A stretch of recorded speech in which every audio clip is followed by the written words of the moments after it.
বাংলার নবাব হোসেন শাহের প্রধানমন্ত্রী সাকর মল্লিক শ্রী চৈতন্য মহাপ্রভুর প্রতি আকৃষ্ট হয়ে রাজমন্ত্রী পদ হেলাভরে পরিত্যাগ করে মহাপ্রভুর সঙ্গে মিলিত হওয়ার জন্য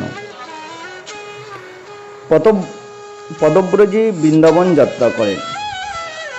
পথে কাছেতে তিনি চৈতন্য মহাপ্রভুর দর্শন লাভ করেন।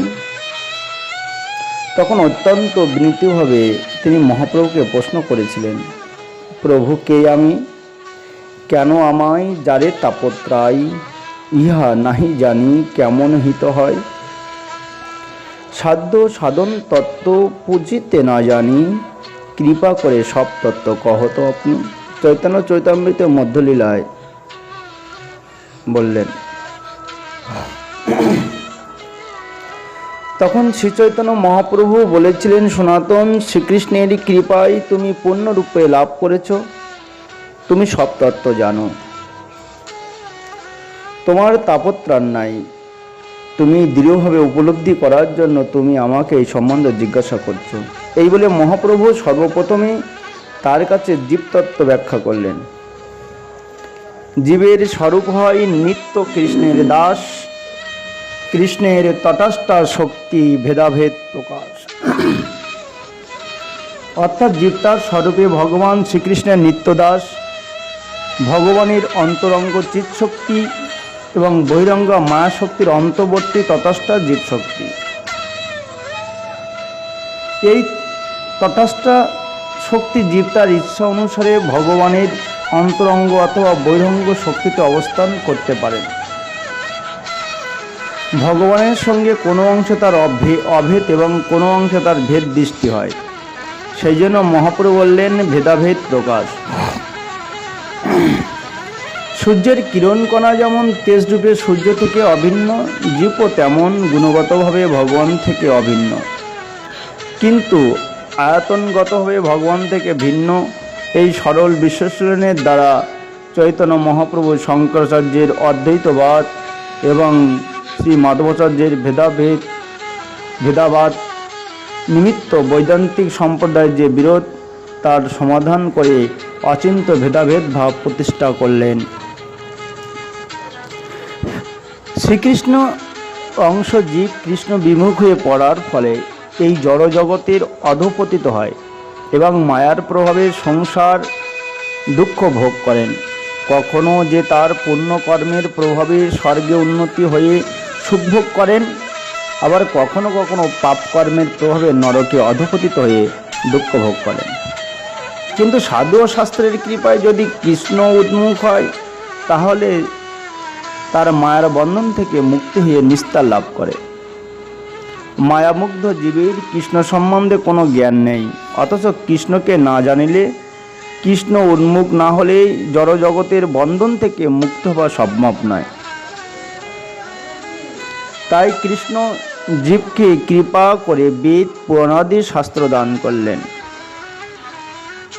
যাতে তারা তাকে জানতে পারে এবং তার প্রতি ভক্তি পরায়ণ হয়ে জড়জগতের দুঃখ দুর্দশা থেকে মুক্তি হতে পারে। বেদশাস্ত্রে যে সম্বন্ধ অবিধি ও প্রয়োজনের উল্লেখ আছে, তাতে সম্বন্ধ অর্থ প্রতিপাদ্য ও প্রতিপাদকতা বোঝায়। অর্থাৎ প্রতিপাদ্যই কৃষ্ণ এবং কৃষ্ণের প্রতিপাদক বেদ। অবিধেয় অর্থে গুণাদি সাধন ভক্তিকে বোঝায়। এই সাধন ভক্তির দ্বারা শ্রীকৃষ্ণকে লাভ করা যায়। প্রয়োজন হচ্ছে কৃষ্ণ প্রেম। ধর্মার্থ কাম মোক্ষ এই চতুর্বর্গের অতীত পঞ্চম পুরুষত্ব হচ্ছেন এই প্রেম। চৈতন্য মহাপ্রভু এই সম্বন্ধে একটি সুন্দর দৃষ্টান্ত দেন। একজন সর্বজ্ঞ এসে এক দরিদ্র গৃহস্থকে বললেন, তোমার এত দুঃখ কেন? তোমার পিতার বহু ধন আছে, তবে তিনি মৃত্যুকালে তোমাকে সে কথা বলে যেতে পারেননি। দরিদ্র তখন সর্বজ্ঞকে জিজ্ঞাসা করলেন, এই ধন কোথায় আছে? তখন সর্বজ্ঞ বললেন, দক্ষিণ দিকে মাটি খুঁড়ো না, সেদিকে ভীমরুল আছে। পশ্চিম দিকে খুঁড়ো না, সেখানে যক্ষ আছে। উত্তর দিকে খুঁড়ো না, সেখানে কৃষ্ণ সর্প আছে। পূর্ব দিকে খুঁড়লে ধন পাবে। এই দৃষ্টান্তের মাধ্যমে মহাপ্রভু বুঝাই দিলেন যে ধন যেমন সর্বজ্ঞের নির্দেশ মতন পাওয়া যায়, তেমনি সাধুর উপদেশটায় উপদেশ মতো ভক্তি মার্গ অবলম্বন করে ভগবানকে পাওয়া যায়। এইভাবে তিনি বোঝালেন যে জীবের পক্ষে কৃষ্ণ প্রাপ্তি একমাত্র ভক্তি। যেমন সাধন লাভের ফলে সুখ লাভ হয়, তেমনি ভক্তি লাভের ফলে কৃষ্ণ প্রেম লাভ হয়। প্রেম ভক্তি দ্বারা কৃষ্ণ ভজন করলে জীবের ভবভয় নাশ হয় এবং সংসার থেকে মুক্তি লাভ হয়। জীবের পক্ষে প্রেমানন্দ ভোগই মুখ্য প্রয়োজন। ভবভয় নাশাদি আনুষঙ্গিক ফল বেদাদি সমস্ত শাস্ত্রের মুখ্য প্রতিপাদ্য শ্রীকৃষ্ণ। এই জ্ঞান হলে জীবের মায়াবন্ধন ছিন্ন হয়।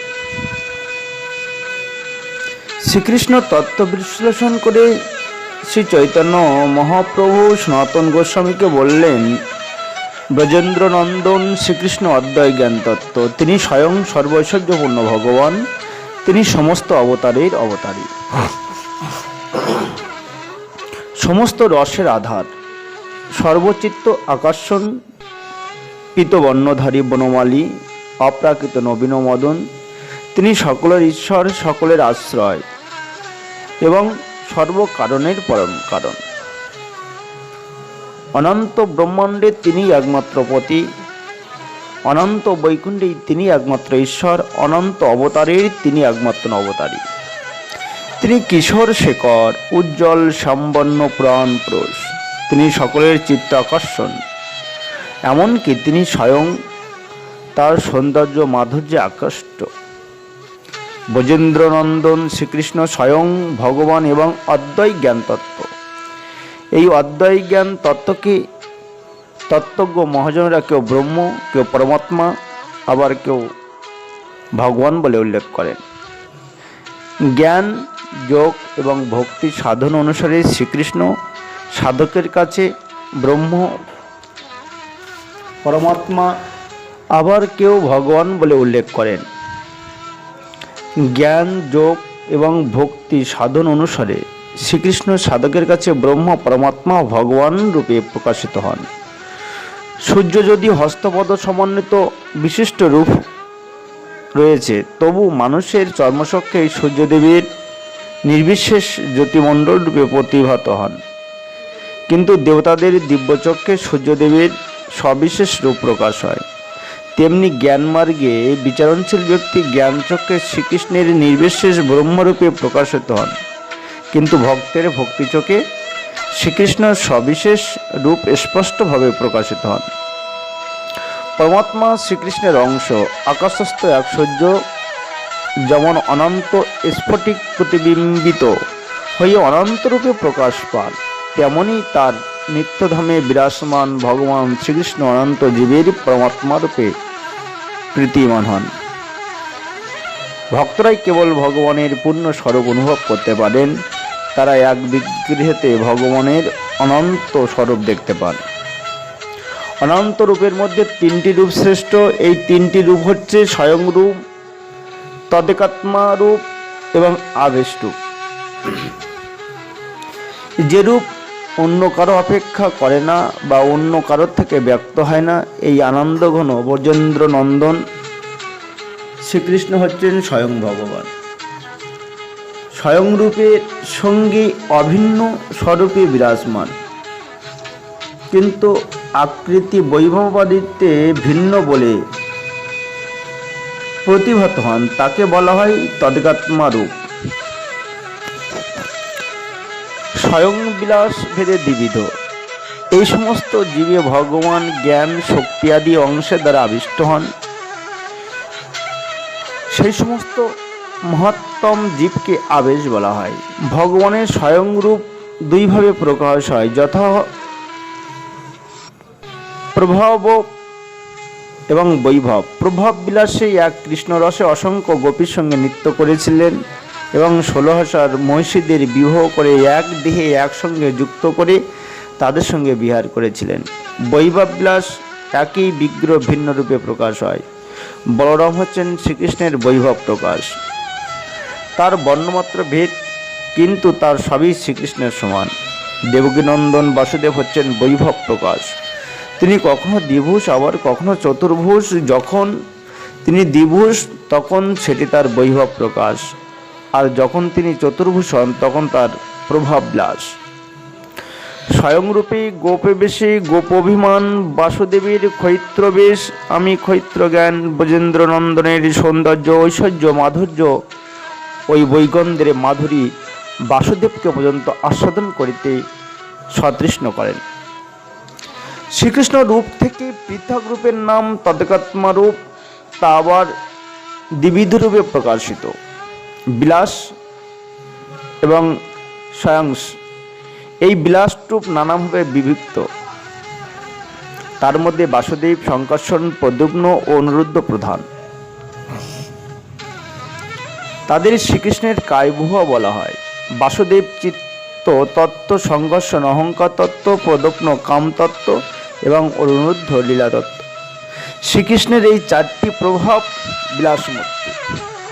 দ্বারকায় এবং মথুরায় তাদের বাস। এই চারটি প্রভাব বিলাস মূর্তি থেকে পুনরায় চতুর্বিংশ মূর্তি প্রকাশ পান। অস্ত্রভেদে তারা ভিন্ন ভিন্ন নাম ধারণ করেন। শ্রীকৃষ্ণ বাসুদেব আদি চতুর্ভুজ নিয়ে পুনরায় নানারূপী পরমবেগে অধিষ্ঠান করেন।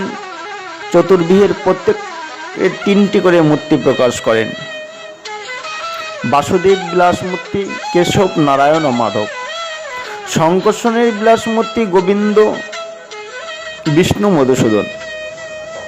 এই গোবিন্দ ব্রজেন্দ্রনন্দন নয়ন। প্রদ্যুম্নের বিলাস মূর্তি ঋষিকেশ, পদ্মনাভ, দামোদর। এর দ্বাদশ মাসে দ্বাদশ দেবতা। শ্রীকৃষ্ণের এই চতুর্ভুজের আরও 8 জন বিলাস মূর্তি আছে। বাসুদেব, অধ্যক্ষ, পুরুষোত্তম, শঙ্কর্ষণের বিলাস মূর্তি, নৃসিংহ, জনার্দন এবং অনুরুদ্ধের বিলাস মূর্তি হরি ও কৃষ্ণ। এই যে চতুর্বিংশ প্রকার শ্রীমূর্তি, এরাই শ্রীকৃষ্ণের প্রভাব বিলাসের প্রধান মূর্তি। কৃষ্ণলোক ত্রিবিধ: গোকুল, মথুরা এবং দ্বারকা। স্বয়ং বিলাসে ভগবানের স্বরূপ অনন্তরূপে প্রকাশিত হন। তার মধ্যে পুরুষ অবতার, লীলা অবতার, গুণ অবতার, মনান্তর অবতার, যুগ অবতার এবং শাক্তবেশ অবতার, এই 6 প্রকার প্রধান। মহাসমুদ্র থেকে যেমন কোটি কোটি ক্ষুদ্র জলপ্রবাহ নির্গত হয়ে নদী নেমে অতিবাহিত হন, তেমনি সপ্তনিধি ভগবান থেকে অসংখ্য অবতার জগতে অবতীর্ণ হন। পুরুষ অবতারকে বলা হয় 3 প্রকার: কারণদক্ষায়ী বিষ্ণু, গর্ভদক্ষায়ী বিষ্ণু এবং হৃদক্ষায়ী বিষ্ণু। ভগবানের লীলা অবতার অসংখ্য। তারা হলেন মীন, কুর্ম, বরাহ, নৃসিংহ, হংস ইত্যাদি। ব্রহ্মা, বিষ্ণু, শিব, এই 3 জন ভগবান শ্রীকৃষ্ণের গুণ অবতার। এরা শতরজতম গুণে চৈতন্য দান করে সৃষ্টি, স্থিতি এবং প্রলয় কার্য সাধন করেন। যেমন ব্রহ্মার একদিনে 14 মন্বন্তর হয়। এক এক মন্বন্তরে ভগবান অবতরণ করেন। ব্রহ্মার আয়ু ব্রহ্মক পরিমাণ 100 সুতরাং ব্রহ্মার জীবনকালে 5,40,000 মন্বন্তর হয়। সত্য, ত্রেতা, দাবার, কলি, এই 4 যুগে ভগবান ক্রমান্বয়ে শুক্লা, রক্ত, কৃষ্ণ এবং পীতবর্ণের মূর্তি পরিগ্রহণ করে অবতীর্ণ হন। তারপর মহাপ্রভু কলিযুগের মহিমা কীর্তন করে সনাতন গোস্বামীকে বললেন, এই 3 যুগে ধন্য আদিতে ধ্যান আদিতে যে ফল হয়, কলিযুগে কৃষ্ণ নামে সেই ফল পায়। এই 3 যুগে ধ্যান আদিতে যে ফল হয়, কলিযুগে কৃষ্ণ নামে সেই ফল পায়। শাস্ত্রে বর্ণনা অনুসারে কলিযুগের যুগ অবতারের বর্ণপিত, তিনি সংকীর্তন যজ্ঞের প্রচারক। ইয়া বর্ণ থেকে আমরা জানতে পারি যুগ অবতার রূপী শ্রীকৃষ্ণ চৈতন্য মহাপ্রভুকে চিনতে পারলাম। তাই তিনি পরম চতুরার সঙ্গে জিজ্ঞাসা করলেন, অতি ক্ষুদ্র জীব মুই নিচ নিচাচার, কেমনে জানিবে কলিতে কোন অবতার। তার উত্তরে মহাপ্রভু হেসে বললেন, অন্য অবতার শাস্ত্রে দ্বারে জানি, কলিতে অবতার তৈসে শাস্ত্র বাক্য মানি।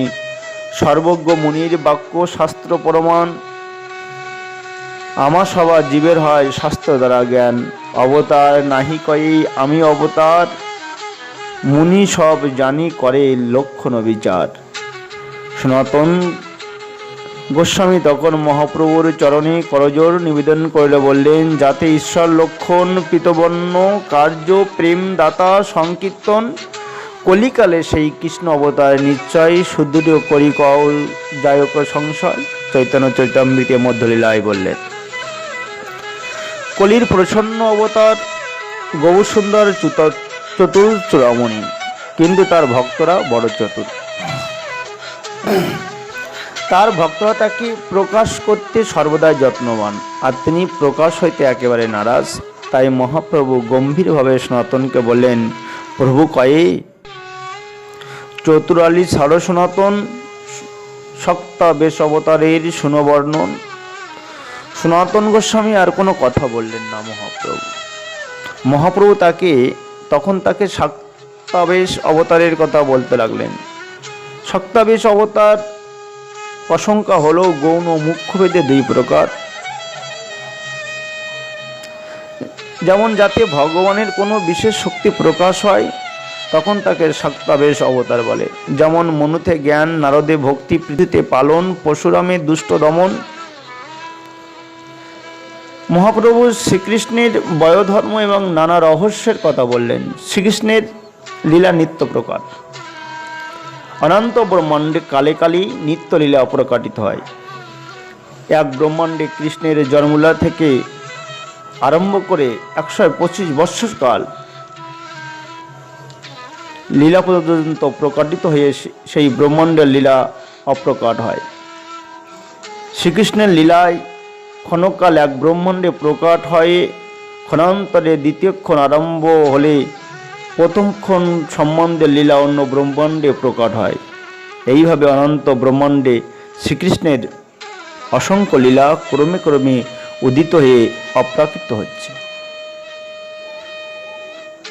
তিনি আরও বললেন, বৃন্দাবনে কৃষ্ণ তার সর্ব ঐশ্বর্য প্রকাশ করে পূর্ণতম, মথুরা ও দ্বারকায় তিনি পুণ্যতর এবং বৈকুণ্ঠে তিনি পুণ্য।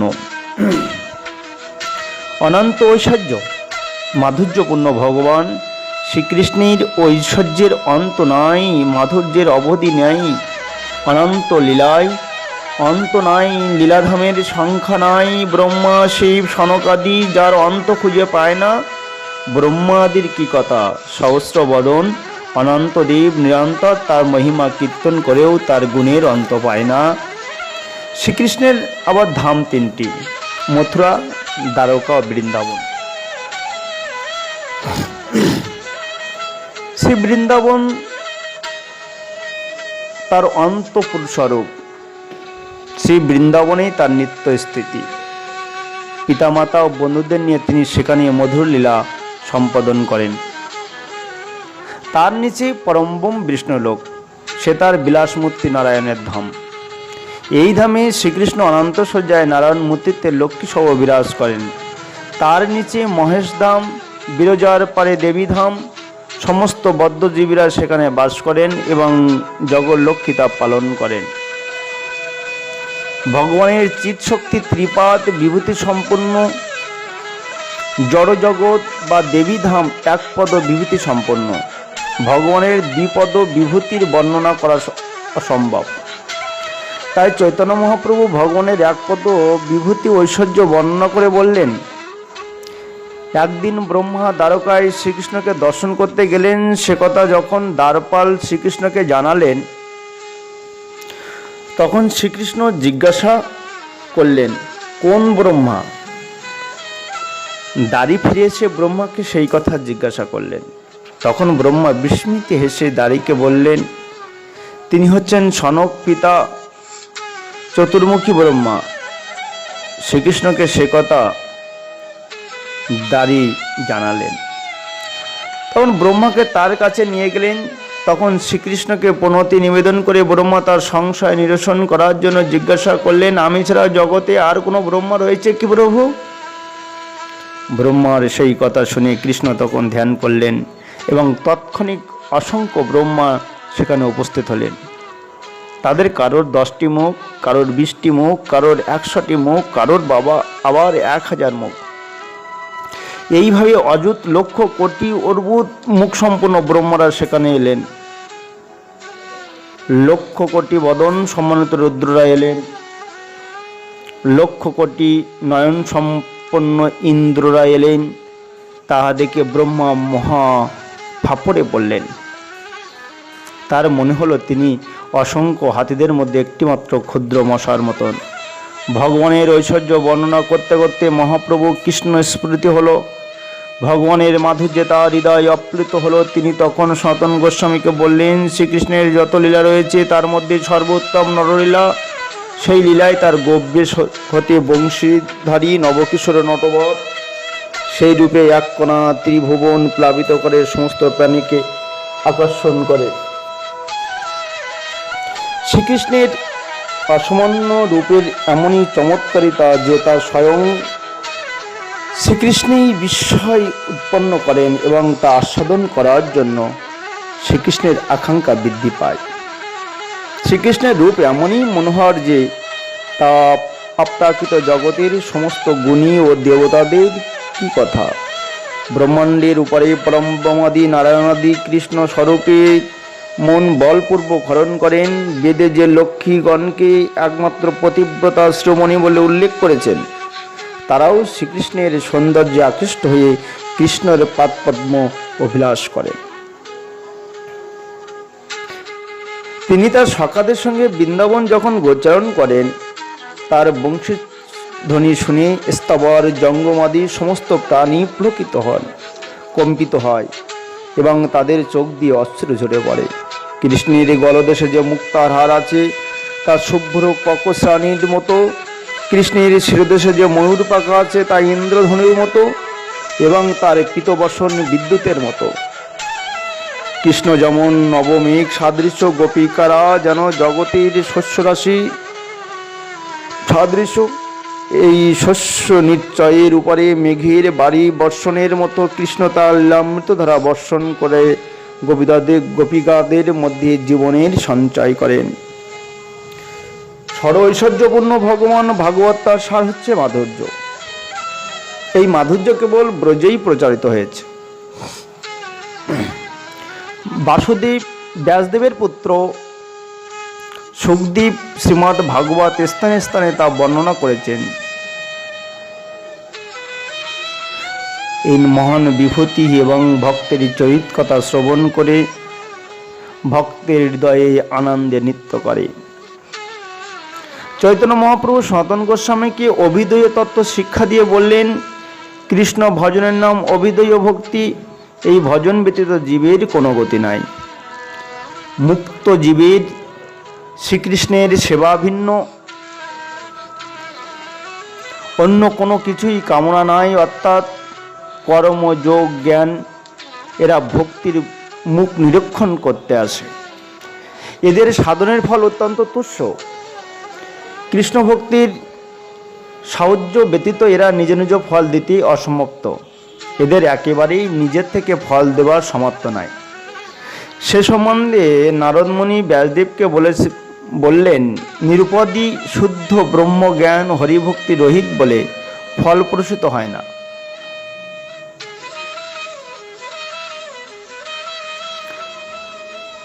তখন জীবের অকাম কর্ম সকাম কর্ম ভগবানের সমর্পিত না হলে পূর্ণরূপে ব্যর্থ হয়। সুখদেব গোস্বামীও মহারাজ পরীক্ষিতকে বললেন, তপশীল দাতা যশস্বী যোগী মন্ত্রবেত্তা এবং সদাচারী আদি মহাজনেরা তাদের তপস্যা আদি মহান কর্মসমূহে ভগবানের চরণে অর্পণ না করেন, তাহলে তাদের মঙ্গল হয় না। এই ধরনের শাস্ত্র যুক্তি দ্বারা কৃষ্ণ ভক্তির মহিমা বর্ণনা করে মহাপ্রভু বোঝালেন যে ভক্তি ছাড়া কেবল কর্ম বা জ্ঞান মুক্তি দিতে পারে না, কিন্তু কৃষ্ণ সেবা পরায়ণ ভক্ত জ্ঞানহীন হলেও কেবল ভক্তি সাধনের দ্বারা মুক্তি লাভে সমর্থ হন। যারা সর্বশুভকারী এবং মঙ্গলময় ভক্তিপথ লঙ্ঘন করে কেবল শুদ্ধ জ্ঞান লাভের ইচ্ছায় বশবর্তী হয়ে পরিশ্রম করেন, তাদের সেই শ্রম সম্পূর্ণরূপে নিষ্ফল হয়।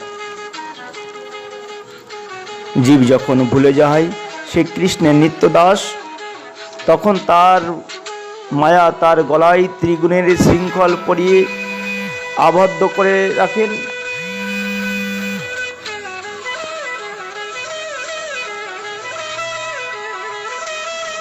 কিন্তু জীব যখন গুরুদেবের সেবা শ্রীকৃষ্ণের ভজন শুরু করেন, তখন মায়ার বন্ধন ছিন্ন হয় এবং সেই তখনই শ্রীকৃষ্ণের চরণাশ্রয় লাভ করেন। কেউ যদি বর্ণাশ্রম ধর্ম আচরণ করে ও শ্রীকৃষ্ণের ভজন না করে, তাহলে সেও নরকগামী হয়। হে কৃষ্ণ, আমি তোমার হলাম, এই বলে যে একবার প্রার্থনা করে, শ্রীকৃষ্ণ তাকে চিরদিনের জন্য অভয় প্রদান করে, এটি তার ব্রত। অনেকে আবার বিষয় সুখ প্রত্যাশায় প্রথমে শ্রীকৃষ্ণের ভজনা করেন, পরে বিষয় যখন আর ভালো লাগে না, তখন তিনি বিষয় বাসনা পরিত্যাগ করে শ্রীকৃষ্ণের দাস হবার ইচ্ছা করেন। ধ্রুব শ্রীকৃষ্ণকে বললেন, হে প্রভু, মানুষ কাজ অনুসন্ধান করতে গিয়ে যেমন দিব্যরত্ন প্রাপ্তি হয়, আমিও তেমনি রত্ন সিংহাসন লাভ করার জন্য তপস্যা করেই মহেন্দ্র দেহ দুর্লভ তোমাকে পেয়েছি প্রভু, এতেই আমি কৃতার্থ হলাম, আমি আর অন্য কোনো বর চাই না।